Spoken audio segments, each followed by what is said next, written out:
terdapat sepasang suami isteri yang bernama Si Talang dan Si Rumah. Mereka mempunyai seorang anak yang bernama Si Tanggang. Kehidupan mereka sangatlah miskin. Si Tanggang mempunyai cita-cita yang tinggi, tetapi kehidupannya yang miskin menghalang cita-citanya.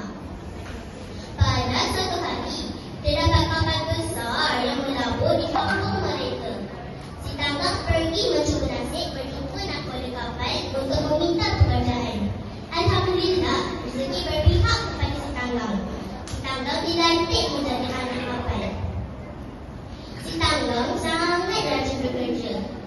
Dia disayangi oleh nahkoda kapal dan sudah uzur. Tidak berapa lama kemudian, Si Tanggang dilantik menjadi nahkoda kapal yang baru. Kehebatan Si Tanggang sudah menjadi buah mulut orang ramai. Si Tanggang tidak lama kemudian dilantik menjadi nahkoda kapal yang baru.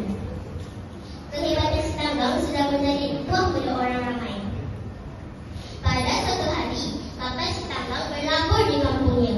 Ibu bapanya sangat teruja untuk berjumpa dengan Si Tanggang. Tetapi malangnya, Si Tanggang berpura-pura tidak mengenal mereka. Ibu bapanya sangat sedih dan kecewa.